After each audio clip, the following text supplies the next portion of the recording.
Good morning. Hello, hello. Welcome to Skeptic Generation. I'm Eric Murphy. Hello, I'm Eric Murphy. This is Skeptic Generation, and we need to talk. Hey, everybody. It's October 6th, 2024.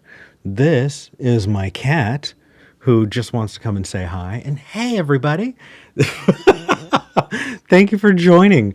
Oh my goodness. This week, you guys, it has been a lot. Have y'all noticed anything different about the channel? Just anything at all? Well, if you haven't, I'll let you know. Daily clips are back. Not only are they back, but there is a backlog of episodes. And so I am scheduling out clips to go out every single day, Monday, Tuesday, Wednesday, Thursday, Friday, Saturday, and then the live show on Sunday. I'm putting out community posts and engaging with people, responding in the comments as much as I can, and just getting out there. I'm really, really excited about it. So if you've seen them in your feed, if you want to see those clips, hit the notification bell, hit subscribe, so you can make sure that you get all of that. And unlike every other show that I've been on, and even this show, we would do the clips that just came, from the episode before, right? So we do the episode on Sunday, and then the following week are the clips from that episode.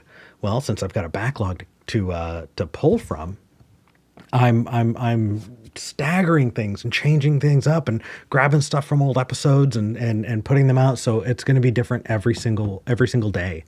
And I'm really, really excited about it. I did kind of want to give a bit of word about a few little things that relate to that. The thing that had been holding me back is show notes. I've had people offer, and I've had people help at times too, with show notes, and I'm incredibly grateful. And I'm just going through them, and it takes time. So be patient with me. I am going back into old live shows and updating the show notes, but there is a caveat. There is a but. I need to draw a line somewhere because there's so much going on, so much to do. But what I completely skipped my mind is that as I'm editing, and doing the clipping, there's this period at the very beginning, when things are starting, the screen is black and there's just this dead air. And that doesn't sound good for a podcast, and it doesn't look good, as a re-release when I release it ad-free for patrons. So I pull that out, and then when I do the notes on it, the notes are accurate for the podcast. The notes are accurate for the Patreon version of the live stream, but they're a little off for this one. So I'm putting the word out. If somebody's watching and just wants to make a note on when the calls come in, I can pop them on the description so that they're at least accurate if you're rewatching the live show, because that's a thing. But if you are a patron, you already got a notification this last week that you have everything that I've been promising, everything that you have signed up for is in your hands. And I am happy that I'm caught up. I sent a comprehensive list of, I've got all of these episodes, all of these live streams, color corrected, audio corrected. Some of them I went call by call and adjusted audio every single time they spoke, just to make it nice and crisp and clear, clean, fix the coloring, and put that out ad-free. I also got the podcast running, and I'm just releasing the podcast as I'm doing the notes. It's going to be releasing every Monday and Wednesday. It's been for the last, I think, 2 weeks now. So if you want to listen to the podcast on your way to work, you can do that. Because there's a backlog, it's not going to be done. Like, we're not going to be caught up until like January or February. So, twice a week, full on shows. And if you can't wait, you can go to patreon.com/skepticgeneration to get an ad-free version of the podcast as well. Oh, it's been a lot. Yeah. Comprehensive list up on Patreon. I'm really, really excited about it. So let's see. Those are some of the big things. I've got a couple more announcements. I know. We're going to get into calls, I promise. And you know what? Let me seed the topic, and so we can get some callers. Our call screener is currently standing by. The episode today is, what would Jesus do? Yeah, we talked about it. Maybe if you were like me, you wore the bracelet and had the gear and all of that. What would Jesus do? It was a Christian saying. And I kind of want to talk about it because the concept of Jesus and the character of Jesus changed for me over time as my political leanings changed, as I grew as an adult. The character of Jesus, I was able to continuously find, examples of Jesus doing the thing that I wanted to do. And so I thought that'd be an interesting topic and to get people's opinion, or if we have any ex-Mormons who want to talk about CTR. That's another another cool one. And as always, of course, if you want to talk about what you believe and why, I'm here. I'd love to take your call. We have open lines. The phone number is 412-SKEPGEN. That's 412-753-7436. Or you can go to tiny.cc/SKEPGEN. That's tiny.cc/SKEPGEN.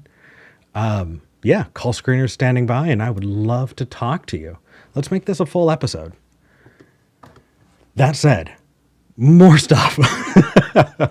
And yeah, no, I'm also filling some time because I need a caller. But I've got a special guest. I know that y'all loved when he was on last time, and so this next week, Secular Rarity is going to be joining the show. So there's the thumbnail. I'm going to be putting that up after the show for the next live stream. But yeah, stay tuned for that. If you want to talk to SR today, he's the call screener. You can say hi. I really appreciate you, brother. I appreciate all of the volunteers who help make this show possible. All of you are just incredible. So there's that. Also, I'm going to be guesting on another show tonight, actually. The show is called Skeptic Haven. Here's their thumbnail that they put out for today. And yeah, it'll be nice to hang out and see some people. So I hope that you join. I put the link to the Skeptic Haven live stream in the description for this video. So if you're watching it now, you can see when it's coming up.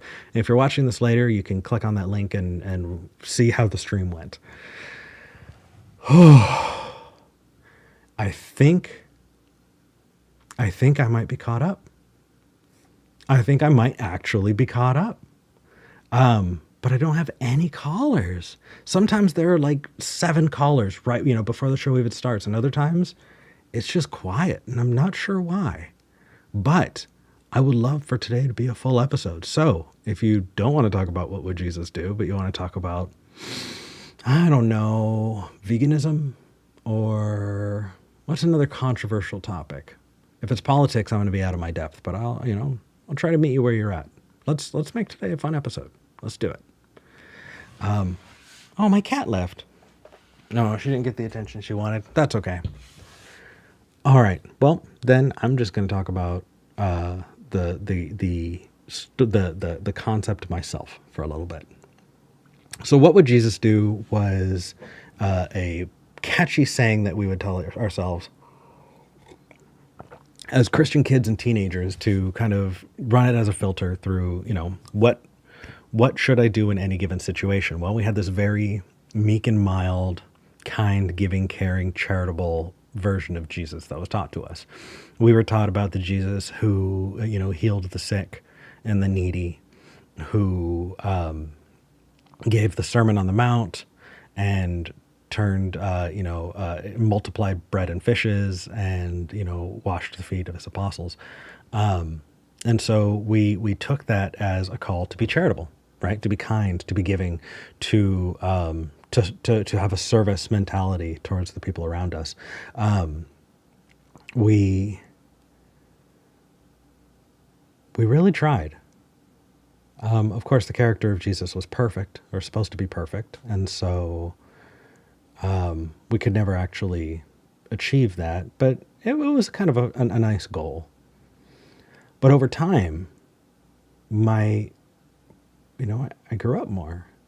And I found other verses that I clung to that were more interesting to me. Jesus driving out the money changers. What does that say? When Jesus was asked whether or not people should pay taxes, he asks somebody to pull out a coin and says, whose face is on the coin? They say, well, it's Caesar. And I know translation, but he said, okay, well then that render unto Caesar that which is Caesar's, and render unto the Lord that which is the Lord's. And so that was another piece of me pulling something out when I was learning about, politics, or but over time more things changed. I learned about, Jesus getting tempted in the desert or cursing the fig tree. I learned about, in-group and out-group dynamics that Jesus took part of.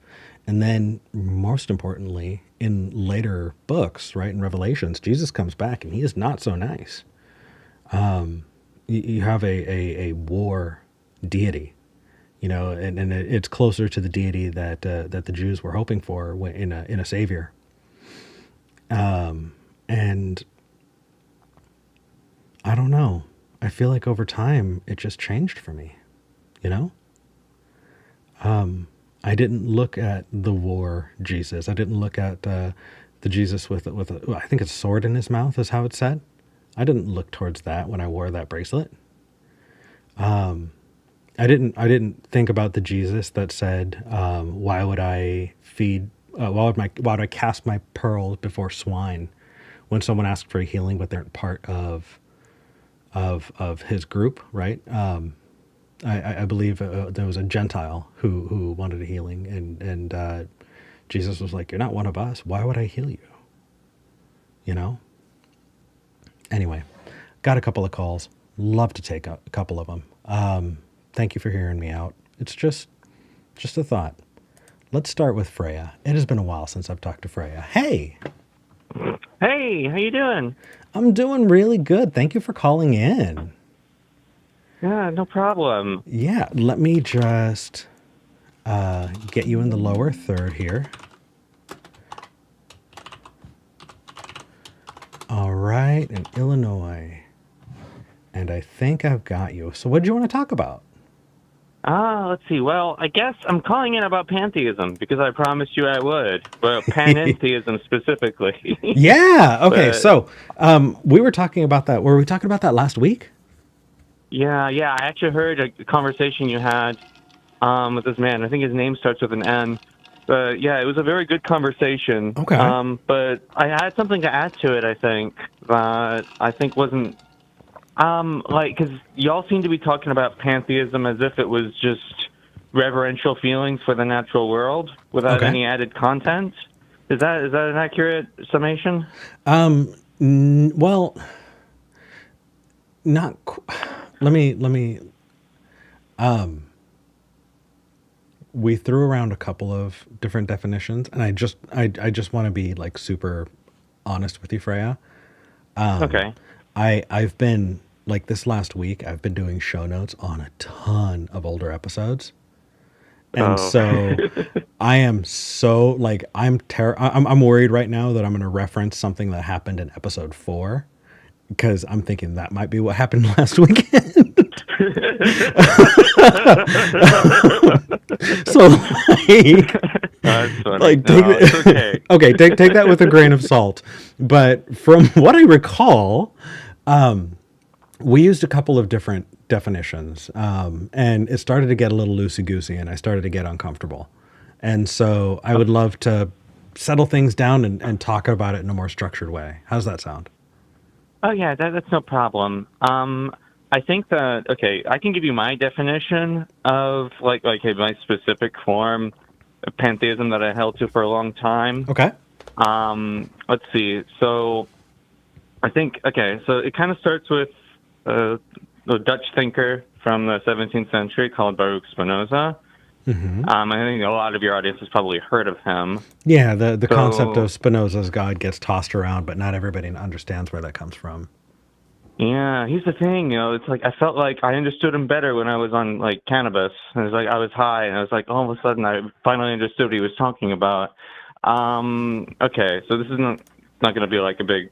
I'm not going to promote psychedelics on your podcast, but just to make it brief. So essentially, what Spinoza had this idea of it's called dual aspect monism. Okay. The idea is that everything in the world, right? So you perceive the world as just kind of like a set of objects in space, right? And everything is discrete and made up of atoms, right? So Spinoza's point, well, Ish. I okay, all right. Yeah, physical things are made up of atoms for sure. I think that like concepts are things, but they're not made up of atoms. You know what I mean? And like I don't know, that there's a qualia argument that people also make that there's room for, but like that's me just being a stickler. Okay. Yeah. I can jump from that. So I think Spinoza's idea of God, very simply, it's a bit like two sides of one coin, right? So and those are the two aspects of the world that we experience. We experience, just like from our conscious experience, we experience thought, Mhm. right?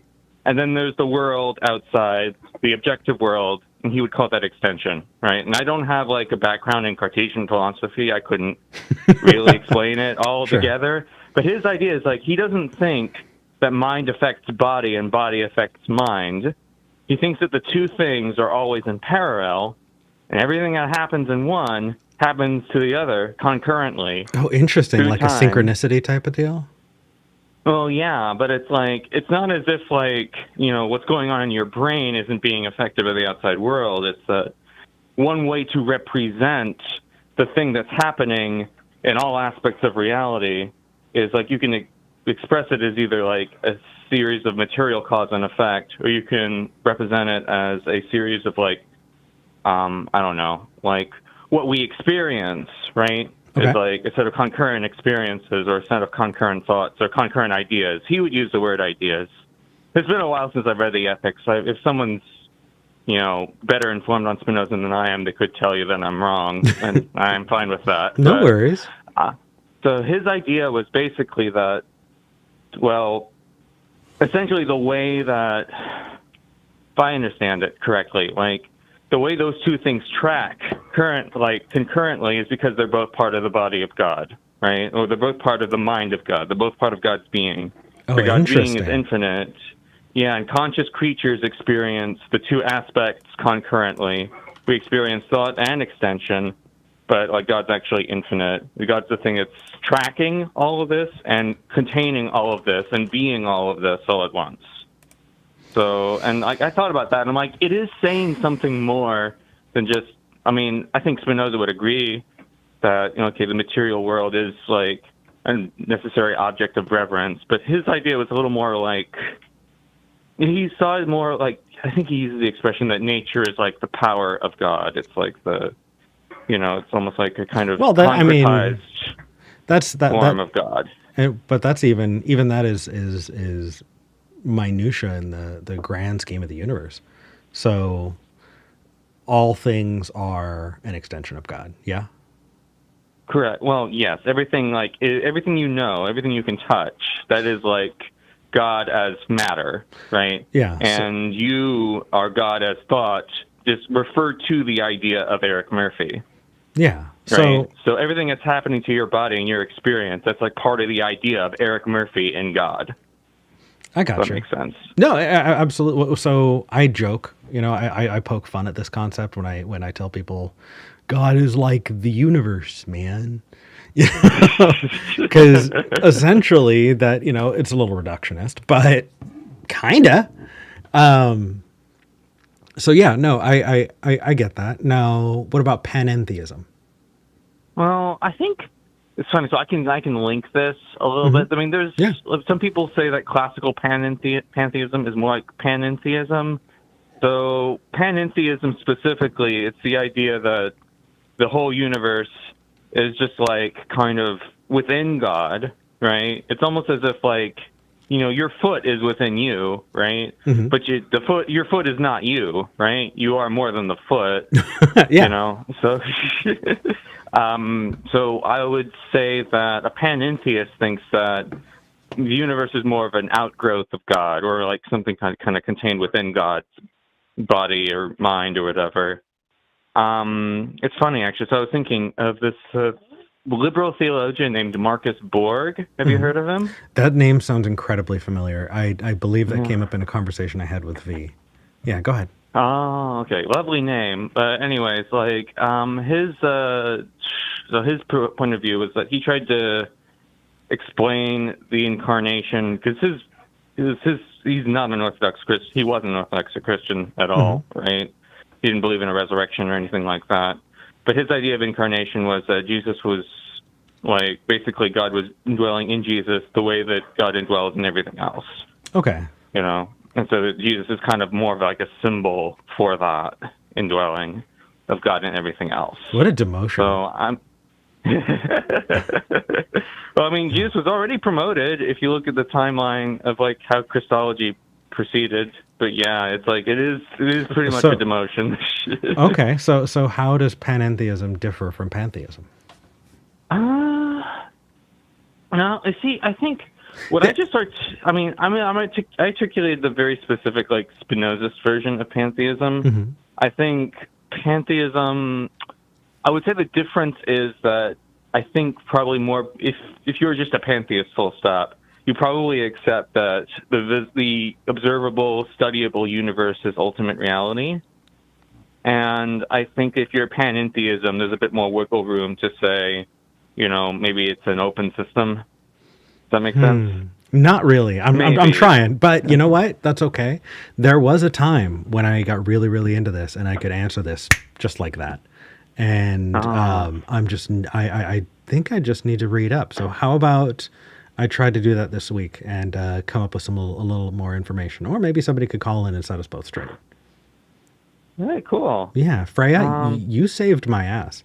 I got several callers who called in who are queued and ready, and I really needed this conversation. So thank you. Yeah, no problem. Anytime. Hey, have a wonderful day, Freya. You too. Bye-bye. Bye-bye. All right. Well, there's a little bit more information. It's funny. There was a time when, you know, the production of the show and all of that was in other people's hands, and I could just focus on philosophy. I could focus on the call at hand and give it my 100% attention. And right now, it's just, there's so much going on. You know, no, I can't share because there's some stuff. But, like, yeah, I've just got a bunch of stuff up on screens to just make this show happen. So thank you for your patience. And as things move along, they'll get better. You'll see. All right. Let's move on and talk to Trent in Missouri. Trent called in last week. Hey, Trent. Hey, how are you doing? Doing good. No church today? Nope. Today's general conference, and so ooh, we get to hear from all of the big guns for the last 2 days. You sound so excited. Oh well, I mean, I used to sing in the Tabernacle Choir, and so I would be there every time, and because we were a big part of, but we provided the music for it, and so I've had.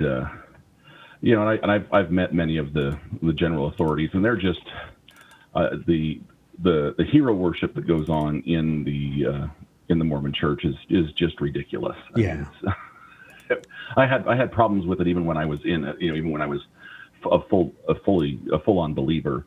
I'm grabbing an image, by the way. If anybody who is watching wants to know a little bit more about that story, Trent and I actually talked about this on episode 7. You know how I said that I've been doing yes, yep, I've been show notes. That. So I'm putting up on the screen right now the thumbnail for our call. So great. You will see it shortly. But Atheo Mormon. I'm excited about that. It's not scheduled to come out for a couple more weeks. Oh, that's okay. That's all right. You will see it. Okay, so on to topic. So you want to talk about using belief to trick our subconscious. Yes. What's going on? Okay, so I agree that that from the standpoint of belief. I mean, belief is probably not the right word there because I don't think that we can. I don't think we can choose our beliefs in the sense that we. However, I do think that we can use stories and myths to fool our brains, basically to hire, to change some wiring. And where this comes from is, are you familiar with Daniel Kahneman's Thinking Fast, Thinking Slow? Yeah, absolutely. Yeah, that was a really popular book for a hot minute there. Yeah, and yeah, I think I read that around the same time I read Who Moved My Cheese. I never read Who Moved My Cheese. Who Moved My Cheese? No. How to Make Friends and Influence People. Thinking Fast, Thinking Slow. Like that's the, yeah. Well, I had someone talking about. In fact, last week in church, somebody quoted from Zig Ziglar, and I'm like, oh, please. Which book did Zig Ziglar write? He wrote. It was about just positive thinking and make the world a better place by by just always being positive. And I can't think of his most famous book, but and then he also said, and then there's also Napoleon Hill's Think and Grow Rich, and yeah. And I when I was first, I was into a lot of that stuff when I was younger. No, I'm sorry. Yeah, you and me both. I feel like that is a phase that we go through, right? Secrets of Closing the Sale. See You at the Top. Selling 101. Cringe. I was in Amway when for probably 3 or 4 years. This was 30 years ago, but and I was fully into it. Yep. I mean, absolutely. Now, I never did very well at all. I only ever sponsored one person, and it's like I never made a dime. And yeah, like most people. But exactly. But but anyway, pulling us back. Yeah. So back to so the one of the premises that Daniel Kahneman's book has and is that we have kind of two different systems in our brains. We've got our intuitive system that we aren't really aware of. Okay. Some people may refer to that as a subconscious or whatever. And then we have our more reasoning systems. And this probably isn't how it is, but I tend to think of it in terms of consciousness and subconscious. And the subconscious. I feel sometimes that a strategy. Well, in fact, I've worked some of this. As I've tried to help some of my kids through some of their anxiety issues or anger issues, and I know that I've heard of psychological methods. It is actually to personify a part of yourself. Mm-hmm. As if it's different from yourself. Yeah, absolutely. Speaking as someone who with depression, that's something I've absolutely done. Personified it, othering it, and then, and then interacting with it, and so I wonder if maybe that same sort of thing, if we can't use some of the religious figures. Like let's say Jesus, okay? Because there's certain aspects of I don't know if I'd use the Jesus figure so much as I use the Christ figure, the Redeemer kind of a thing. Okay. That can help us decide, help us with that subconscious part of our brain that where guilt comes from and where shame comes from, to help. Get rid of that. Yeah. Well, I mean, I don't know if anybody can. I definitely haven't been able to. But do you think that othering your guilt and shame has helped? Well, it has for me, and okay. and so for me, I still so that was actually where I first started to even question the idea of of a literal Christ. Okay. A literal Jesus. Like, well, maybe is it actually necessary for there to be a literal Jesus? the literal Christ, or is that just a mechanism by which I can subjugate the feelings of guilt by putting it off on this mystical figure that can take it? And kind of, so I started kind of thinking that way, and now that's kind of the way I think about it. So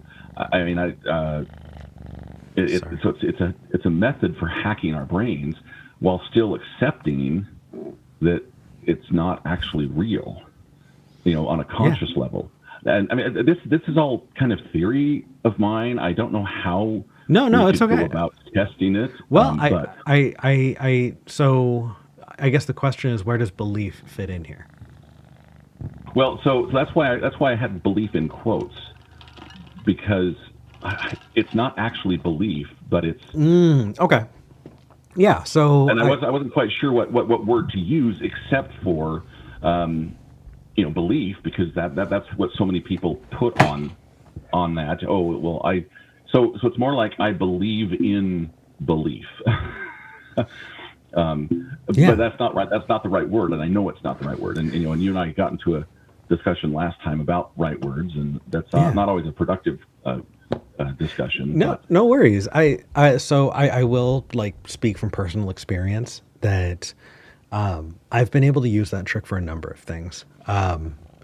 Guilt and shame, for some reason, it has not worked for me with, but anxiety and depression, it's absolutely helped. It's absolutely helped. I just have anxiety. It's just a thing. And one of my natural inclinations is to pin that anxiety on something and go, why am I anxious? Oh, it's about this thing. And it's never about that thing. It's just I was anxious. And so I treat my anxiety as a transient thing. I go, you know what? My body wants to be anxious. And if I pin it on something, that'll make it worse. So it doesn't get to have a home. It just gets to be there, and it gets to not have a source. And the same with depression. And that has absolutely helped me not spiral out about whatever topic I think that I can pin that depression or that anxiety onto. So in that way, absolutely. Absolutely. And I think that you're absolutely right. It's a really good brain hack. So I would be curious though about the about some of these things that maybe are a little bit harder to personify. If we personify an outside source that we can give it over to. Because really, if as I listen to Christians and Mormons talk about Jesus, and about the Savior and the Redeemer, that's essentially what they're doing is they're personifying their shit as Jesus. Well, it's not so much personifying it as Jesus itself, but creating a God figure, to take it from them. Yeah. So that their subconscious can let it go, and so it won't creep up into their consciousness. I don't know if that's what's happening or not. I mean, I don't know if. But I'd be interested to see if there's ways to study if that's a mechanism. Honestly, Trent, that sounds very familiar. That definitely sounds like something that was a thing that I grew up with. I question is, do we have secular versions of that? And that's what I don't know, and I'd love to. So, did you? I can give you a couple of examples of times that people do that in different cultures. Some people have will write those fears, anxieties, or pain down, and then as part of some personal ritual, will burn them. Yes, and another thing also that's very much tied to grieving and trying to let go of the pain and grief is I've seen people make paper boats. I've seen people make paper lanterns and let them fly away. There are a lot of ways that we can do a physical thing to kind of, symbolically let go of something, and kind of hand over that pain. So, well, I think that can be one of the powerful things about ritual is that there's physical things that we can do, even if we don't accept the magical aspect of it. Yeah. That because there does seem to be these separate parts of our. I'm not sure that I don't understand the science behind it, and I'm not sure that anybody, the whole idea of consciousness is something we haven't really figured out what exactly consciousness is. We're working on it. It's a basket of things. Are, yeah. That's the problem. Right. Is people treat it as a single thing when consciousness is a collection. And so I was talking. I was a couple of years ago. We were talking about with my brothers. We like to have pretty interesting philosophical discussions. Come to find out, we call them philosophical. I don't know if they're quite to the philosophical level, but because they're not as rigid as philosophy likes to be. But I too many people are too snobby about the term. If you're having a discussion, I agree. Yeah, I agree. But we were having a discussion about some of the problems of EVs and blame, and who's at fault, and we certainly seem to have a desire as a EVs, electrical vehicles. Sorry. Got it. Self-driving cars. Yeah. How do you program in whether or not you get into an accident or you run somebody down? Do you prioritize the driver? Do you prioritize the pedestrian? Well, but even then, when something happens, we want to, we have a tendency to want to blame somebody. Yeah. And what as a society, and I'm not sure that blame really helps aside from, okay, who's going to fix things? And so I suggested that we go ahead and create some sort of since the way we deal with society right now is through our government, through society level things as government. So I suggested we create a governmental agency that just literally is there to pay out reparations and things for people who are injured and have losses because of self-driving vehicles and then we were joking about, and then maybe once a year we can have a ceremony where we take an electric vehicle and just crush it, symbolically put all of the responsibility on that electric vehicle. Yeah. And send it out to sea, and let it send it out into the desert and shoot it into space. Pull an Elon Musk. Yeah, there we go. We can shoot it into space, which is essentially what the ceremony of atonement was in the Old Testament. It was that kind of an idea to take the sins of the community and put it onto a goat. Yeah. And so then I said, and that government agency could be called the Government Office of Accountability Transfer, which is the acronym of it is GOAT. I like that. I like that a lot. Maybe if we stop subsidizing billionaires, I'm sure we could probably. I agree. I completely agree. Yeah, I'm totally on board with doing that instead of subsidizing another billionaire or two. But there seems to be this innate need in us to want to transfer blame, to hold. And to me, that's different than accountability. I think we definitely need to have accountability, but blame is not as helpful, and shame is not helpful, and there's all these things that we have that aren't helpful, and so that's where I suspect that having some separate third party that we can, even if it's just a fictional third party, and we can know that it's fictional, but there still seems to be something in that act that helps alleviate those feelings of shame and guilt and even justice. I think this is at the 102 level, though, to be honest. I think people are still having the 101 level conversation.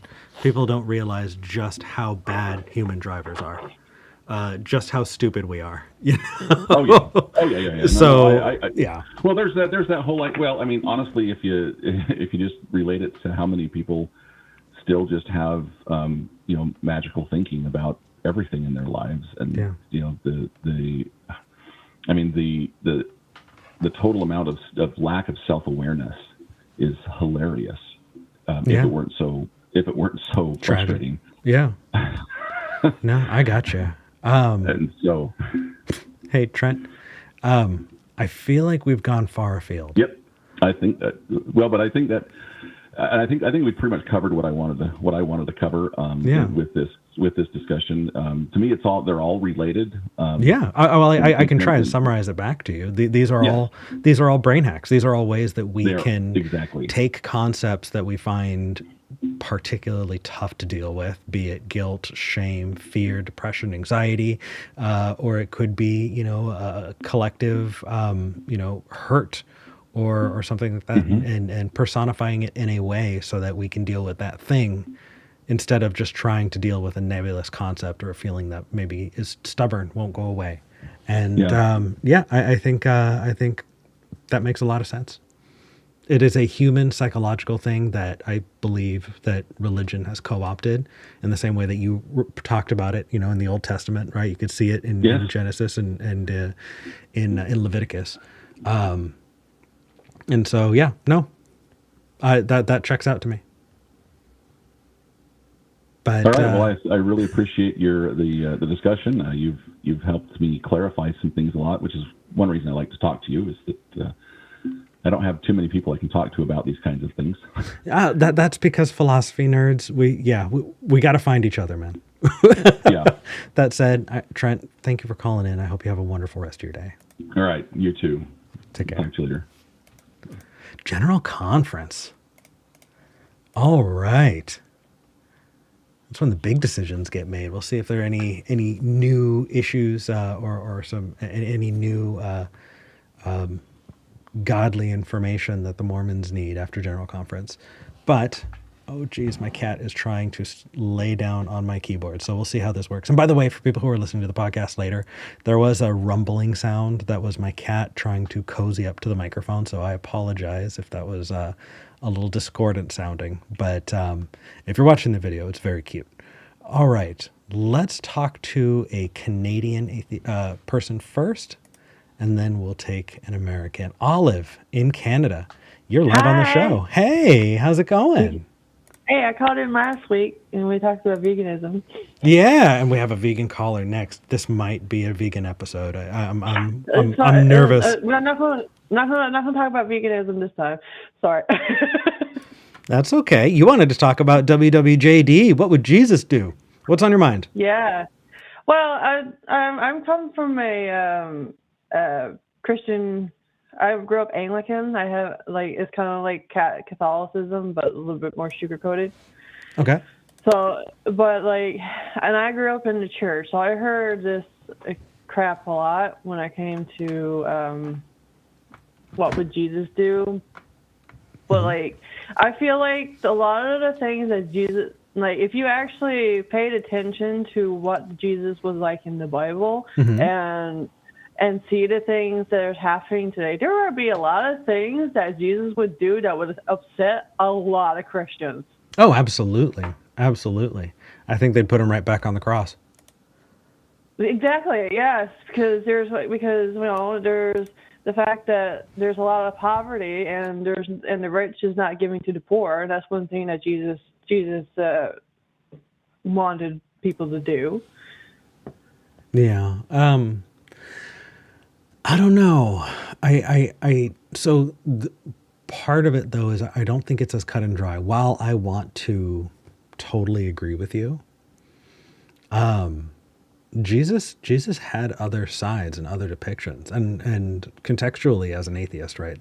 What I've pulled from it is that the authors of Matthew, Mark, Luke, John, and as Paul went on to write about Jesus, as Jesus is talked about, he had to match a lot of prophecies. There are a lot of Old Testament prophecies about what the Savior would do and be, and so as they're writing about this Jesus, they needed to include all of that stuff, which is why there's so much weird traveling around and all of that. Because it's just ticking all the boxes. But one of the ones that really kills me is the pearls before swine comment. Because Jesus didn't want to help somebody because they were the wrong religion.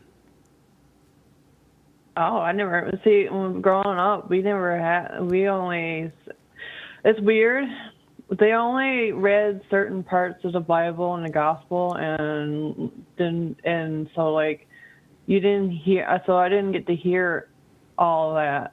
Like Yeah. I never heard of Jesus making a sermon on the mount. They never taught. They never The Sermon on the preached Mount, about that. that's one of the most famous I know, but we never talked. But it was never mentioned in what my church used to preach from the gospel. interesting. What did you learn about Jesus? Just that he healed the poor, that he cured, he helped the poor. He lectured people on taxes and God, which is weird. Like, basically, if you don't pay, not paying taxes is basically the same as something to do with God. I can't remember. No worries. So the Sermon on the Mount, generally as a concept, pretty good one. I'd check it out. It's not bad. He also raised the dead. We raised the dead? Raised the dead, brought the dead back to life. Okay. Yeah, and then to fulfill another prophecy, after he died, when he rose, a bunch of other people rose up too. So there was like zombies. We never heard anything about that. Yeah. And the story of the pearls before swine bit is there was a woman who asked to be healed, and Jesus said, she was a Gentile, and Jesus said, "Why would I cast my pearls before swine?" And she said, "But even after, like, don't the dogs get the table scraps after you're done eating? Like, even if I'm a dog, can't I just get a table scrap of kindness from you?" Okay. And Jesus is like, "Yeah, okay, I guess." It helps, but it's just absolutely wild. I don't know. But yeah, that's interesting. So you got a different kind of Jesus perspective. The Jesus that we grew up with, or my church preached, is that he was kind, and he didn't turn his back to anybody. If they were true to themselves and truly wanted healing, they were healed. There was even the one story about this woman. He was walking away, and she was trailing behind him, and all she did was touch his robe, and she was healed. Mm-hmm. That's all. And he turned around and praised her for something. I can't remember what it is again. No, it's okay. That's the Jesus that we grew up with. The Jesus that we grew up with was a kind, basically a kind and perfect soul, right? He didn't turn anybody away. So I think that's an early version of the kind of Jesus story that I heard. As I got older, though, I learned a whole lot more, even as a believer. That there was that there was that Jesus. There was the Jesus who was incredibly smart, and as a child went and wowed the elders, with his dialogue on theology.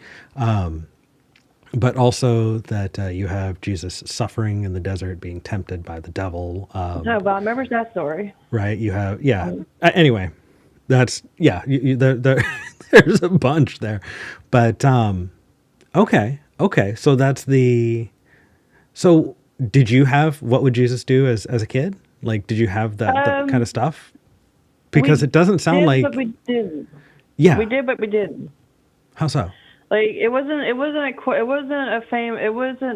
not more like what would Jesus do. It's more like, here's what Jesus did for us. Yeah. So that makes, given what you just said, that makes sense. If Jesus was just kind of like a magic MacGuffin, then the bracelet wouldn't make any sense. What would Jesus do? I don't know. Jesus would somebody would get healed for touching his cloak. What does that have to do with anything? My church kind of does like kind of carry that sentiment with them, because like there's the mitten tree, there's the ACW, the Anglican Church women. Basically, the church women are the ones who take care of the community, but like they are the ones who do functions for the church but also help people within the town. So like, Yeah. there's like, that's the thing that's the part I like about the religion, is the fact that there's a sense of community, but I know is like can be misleading. Yeah. Well, I mean, having a built-in community is a wonderful thing. And when a church creates a community, people get a lot out of it. It's just sad that there's in-group, out-group mentalities. There's often, things that will disinclude people from being allowed to join. And many churches have tried to say that they're the only places where you can get community. And so they try and take it all for themselves. And that's not fair either. But that doesn't take away that fact. Yeah, no, you're absolutely right. What I'd be interested in is I would love to hear from more Anglicans about their experience, to see if yours is similar, because I was not raised Anglican, and I'll be perfectly honest, I don't think I've spoken to too many Anglicans. I've spoken to Mormons, I've spoken to Catholics. I was a born again Christian myself. I've spoken to Methodists and Baptists, but I guess not Anglican. Where I'm from, Jehovah's Witnesses, Mormons. Sorry, go ahead. Sorry. Where I'm from, there actually is a lot more Anglican, mostly because where I'm from, I'm going to say is Newfoundland. Newfoundland was a British colony, and of course, Britain's main religion now is Anglican, well, Protestant, but it's also Anglican. Yeah. Right. So that's why there's a lot of Anglican people. See, yeah. You got your Catholics here too, but it's not as dominant. Anglican is actually the more dominant religion here where I live. Yeah, and I've lived my entire life across the southern part of the United States, where I was never that far from a mission. Yeah. So that makes sense. Olive, thank you for sharing your experience. I appreciate it. I definitely was not expecting that. Okay. Well, I'll talk to you later. All right. Take care, Olive. Bye. All right. So I knew I was baiting this next one. I did it. I said veganism. And if I say veganism, I can bet you dollars to donuts that Chase is going to call in. Hey, Chase. Yo, what's happening? What's going on, man? You rang. Well, you rang. I kind of wanted to open up the show. WWJD didn't seem to get a lot of pull, and I'm happy to talk about other things. And you always have a discussion in mind when it comes to veganism. So I'll try and follow up here. You and I had a really good discussion in the after show last week, actually. Yeah, definitely. I encourage people to check out the Discord after show. If you're doing it again today, it's a good time. I am. I'm not going to be doing it for a really long time because there's another content creator who I am going to help a little bit with getting their stuff, maybe, with their process. But I will be there for a little bit. But it says today you wanted to talk about Christianity's mixed messages on animal welfare. Yeah.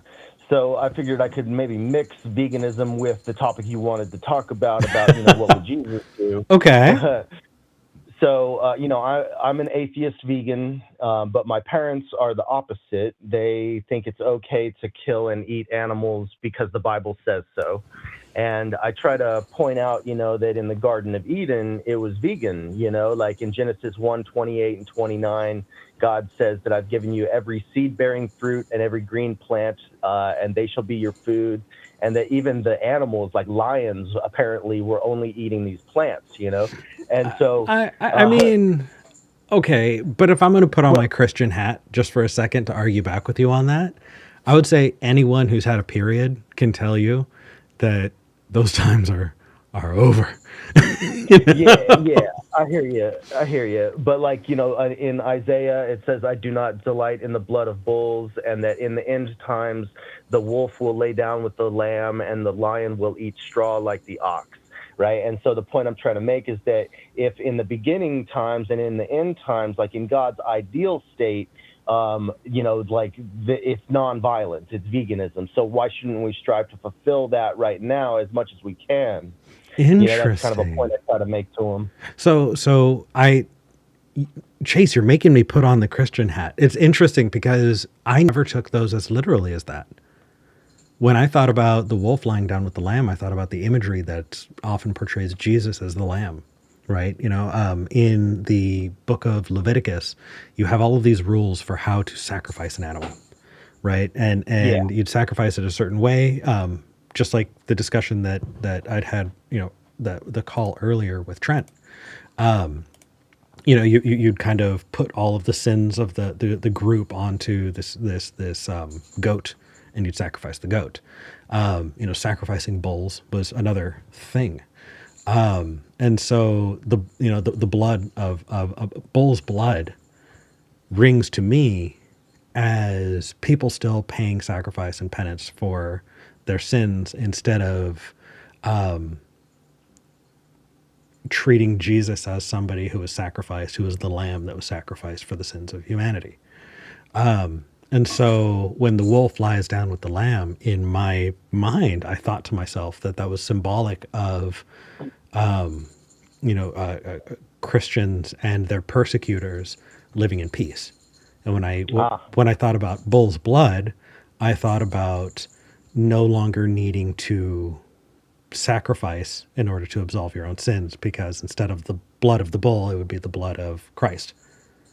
So I never took those verses as literally as you bring them up. But I guess, that's an honest interpretation. I just never thought about it that way. Yeah, and it's hard to really understand exactly what to do because there's conflicting verses, it seems, like Jesus multiplying the fish. Now I don't know if that was actually killing fish, but like, well, that sounds like a great, if we could just do that, I bet you vegans would be on board, right? Just multiplying dead animals instead of killing a bunch of them. Yeah. Well, or just that makes me think of lab grown meat. That was never part of a thinking creature. Just like, here's fish, Yeah. Yeah. Yeah, exactly. And then, there's a New Testament verse that implies that no food is unclean. And then there's the idea of dominion, in Genesis, of humans having dominion over the animals.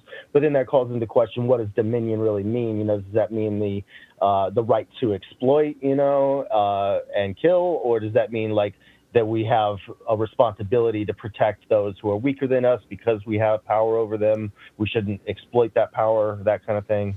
Yeah. Oh, so, okay. You mentioned two things here. One of them, there are unclean animals in the Old Testament. Straight up. Yeah. In the Old Testament, like pigs. Mm-hmm. And hooved, cloven feet animal. Yeah. That kind of thing. Couldn't eat those. Yeah. But in the New Testament, it seems to imply that that's done away with, that old rule is no longer applicable, is what Christians seem to be using that verse to do when I'm doing vegan activism on them. Yeah, they bring, okay. And then the second thing you're talking about is dominion. Now, that's something I want to dig my teeth into a little bit. So I'm trying to address all of your points here. So if I'm backtracking, it's only because I don't want to leave things unsaid. Sure. That caveat aside, I want to talk about dominion. So I think that part of the way that I think about animals still has to do with the dominion that is talked about in the Old Testament, that is given to Adam. Because Adam wasn't just another animal in the garden, right? Adam was supposed to be the caretaker, right? Yeah. And I think that influences the way that I think about protections versus rights. We've had this discussion a couple of times. Do you remember when I've talked about protections versus rights? We didn't dive much into it yet, though. Okay. This is a good time to do that. So protections are similar to rights, but not quite. A protection is something that you would grant someone or something that is not able to, capable of, or has responsibility for themselves.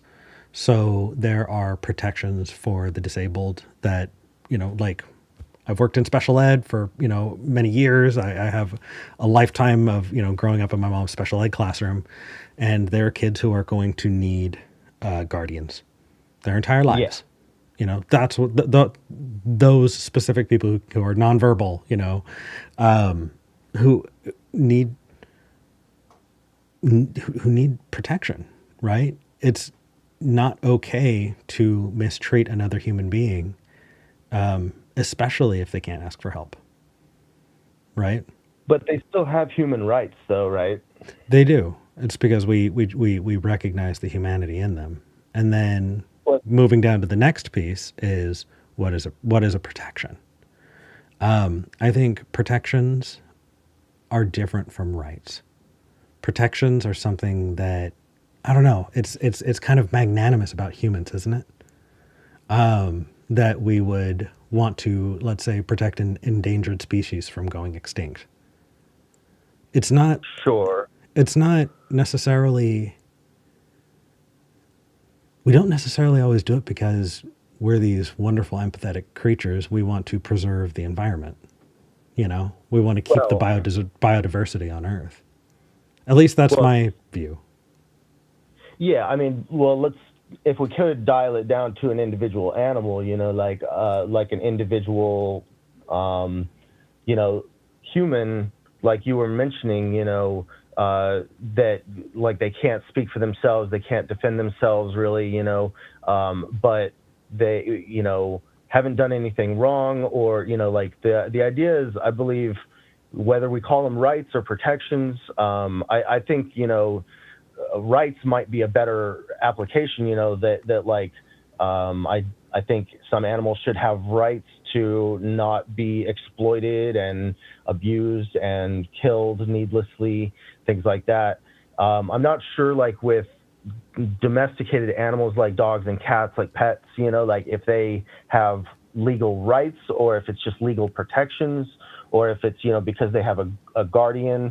But in any case, like I think that the same rights or protections that we give to dogs and cats should actually be expanded, like that they need more protections or rights, but also that these rights or protections should apply to cows and pigs and chickens, et cetera, because there's no legitimate difference between these animals.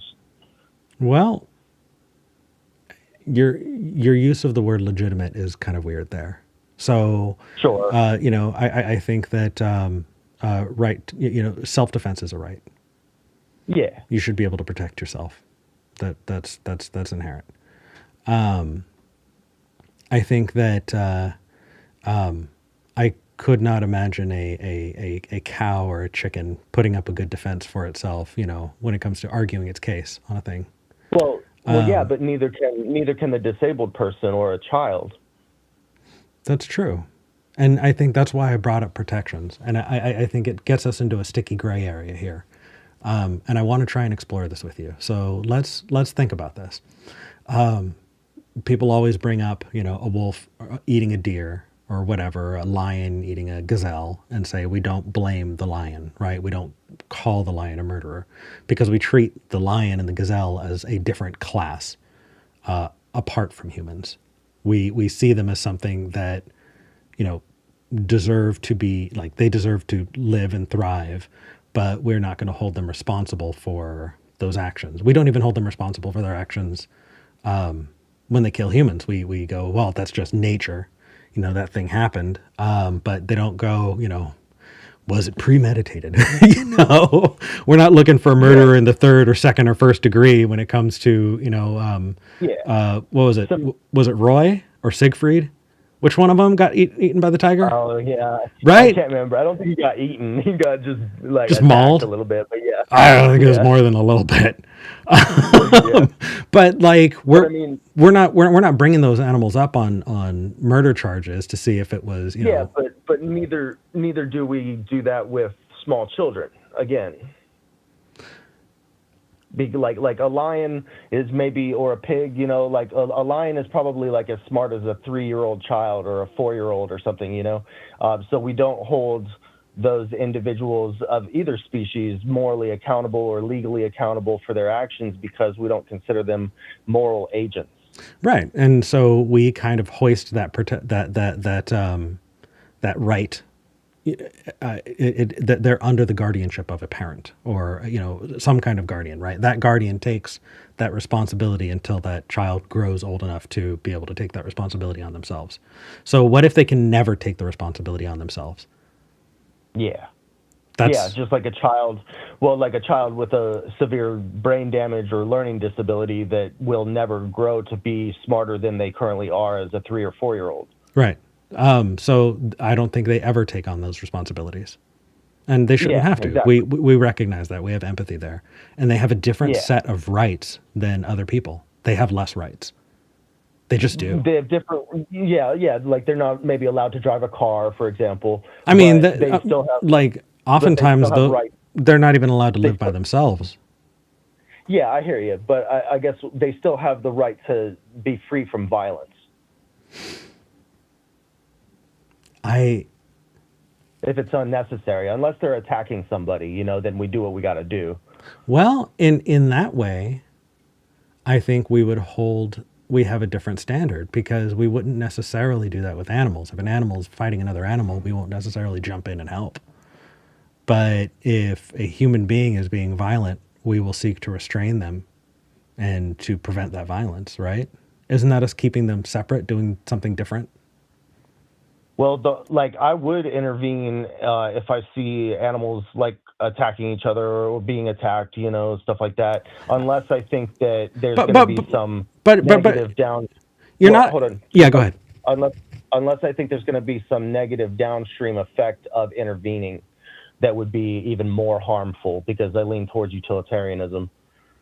But I mean, I'm thinking like if two lions are duking it out on the savannah, I'm not going to jump in like a guy in front of the bar going, "Hold on, guys, hold on. Let's not do this. Let's think this out, everybody." You know?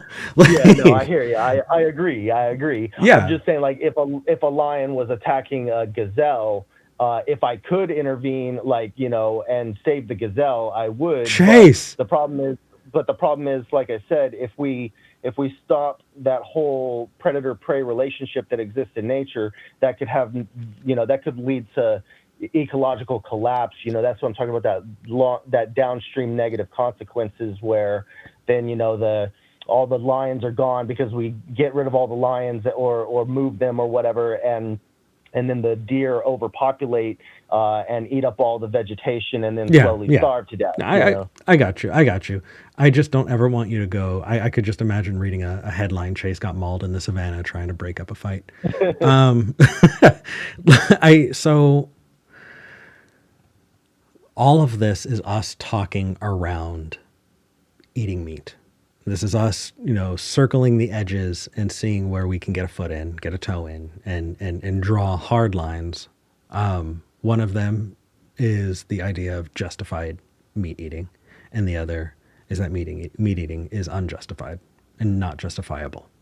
And so when I bring up rights and protections, I think animals are treated differently than humans. We have protections for animals.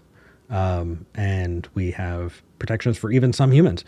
But rights are different. And we grant rights to humans and we don't grant rights to animals. So far. And I'm not even sure if that's entirely true, because I think it might be true that some animals do have certain rights, legal rights in and of themselves. But even if that's not true yet, doesn't mean that we can't change that. Well, or that we shouldn't change that. Agreed. Because I think animal rights is a good idea, and you know, it's just limited rights, like we're talking about with disabled people or children. So let's keep it on animals for a second. Otherwise, it's going to get really. Let's for just a second, keeping this on animals. If there is a protection that says we will not tolerate animal suffering, right? Animals should be protected from unnecessary suffering at the hands of humans. Let's be really specific here. And death. Like, I mean, and death comes for us all, Chase. But Well, yeah, but I'm wondering if you're trying to make a humane slaughter exemption. I feel like that needs to be separated, just because I feel like there are other conversations to be had on death specifically. But even if we just talked about suffering, right? That if there was a right and a protection, both of them said animal suffering not allowed. What makes protections worse or better? Like, it sounds like you're arguing against the word protection, even if they have the same effect. Yeah, sure. If they have the same effect, then it's just semantics. I think at the end of the day, it doesn't really matter what word we use, unless what is actually the legal ramifications that maybe protections don't have enough strength behind them legally than rights do compared to rights. I don't know. I mean, you and I live in the United States. Rights seems like more like a suggestion than anything out here sometimes. But yeah, I don't think it's semantic though. If I'm going to use the language that I absolutely don't like, but what I was taught is that humans are imbued with rights, right? Either by a creator or by the government that has decided that, it is going to recognize some fundamental truth about humans, and that humans have the right to thrive, have the right to what's the words? Self to fair and just governance. Self-determination. Yeah, self-determination is the word. Thank you, Chase. You knew exactly where I was going with that. And that is not recognized in animals. Self-determination is not a concept that's recognized in animals. Whether it should be or not, I don't know. I don't know what the best version of an animal is of itself, but I do know what a well-protected animal is. My cat, I adore her. I will protect her. And if she is sick, I will take her to the vet, and I will give her cuddles and attention and good food for the rest of her natural life. And I don't see like that is fundamentally different from, a sense of self-determination for humans. And I think that somewhere in there is where I have my idea of the difference between rights and protections. And I don't know. Yeah. Going back to the Christianity end of it, I think that's the piece, is that Adam was imbued with this task, this charge that all humans are supposed to be the stewards of the earth. And I just think that I still treat. go ahead. No. I'm just rambling, I guess. I'm just saying that I feel like I still treat animals like there's a sense of stewardship there, whether it's justified or not. It's definitely kind of condescending, I guess. Well, I mean, they're not as smart as us, that's for sure. But I feel like we just got to use our power to, responsibly, and I just think that if we're trying to be caretakers, if we're trying to be compassionate, then there's no room for a kill floor in that scenario. When you say kill floor, are you talking about like where you go, like a slaughterhouse? Okay. Yeah. Okay. So because they have lives that matter to them, and they're sentient, they're able to experience, pleasure and pain, and if they have years of natural life ahead of them, I want to let them live that out for as long as they can, right? I don't want to take away their existence just for my own benefit if I don't need to. I understand that, and that comes off as very compassionate about you, Chase. And I can't hear that without there being an asterisk that my mind puts on the end of that. And the asterisk there is, yes, but not in the same way that I do for humans. Well, it doesn't even have to be that, though. I'm not saying necessarily that you have to value all humans and all animals equally. It's just valuing animals more than a snack, right? Because we can have we can have other snacks. I'm sorry. It is a weird day. I was just before the show I was watching a video about the stuff coming out about P Diddy, and I feel like P Diddy treated humans like snacks too. Yeah. Well, But- if I could bring it back to the Bible real quick, and then let you go, just a few more points. So, like after the flood, Noah's flood, right? That's when God says, "Okay, just as I had given you every plant to be your food, now I give you every animal, everything that has the breath of life and crawls across the earth shall be your food." Which I find strange because that must include dogs and cats and monkeys. You know?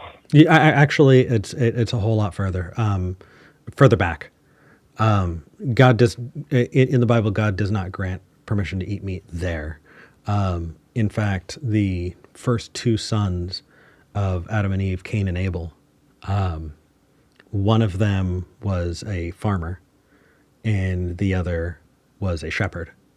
And the whole reason Cain killed Abel is because God preferred Abel's offering of the cooked meat. God loved the smell of barbecue, and was way more favorable towards that. And so the farmer Cain killed his brother Abel because he was jealous of that. So you definitely have raising and slaughtering earlier than the flood. Okay, yeah, I'll have to look into that some more. I've forgotten about that. And then in the New Testament, Jesus, there was a possessed guy, or in a different gospel, it says there were two possessed guys. But either way, possessed dude, Jesus comes along and removes all the demons from the possessed dude and sends the demons into some pigs, and the pigs crazily run off the cliff and die. Yeah. And that's not cool. But if we're looking at a biblical view, then it definitely demonstrably shows that animals are treated as lesser, right? Yeah. And it does. Yeah. Couldn't Jesus have gotten rid of the demons without killing the pigs? You would think, but it makes for a cool story. Like if you just treated it as a cool story, I think it would be so like nice. It's just treated as so much more. Do you remember the name of the demon, by the way, that got cast into the pigs?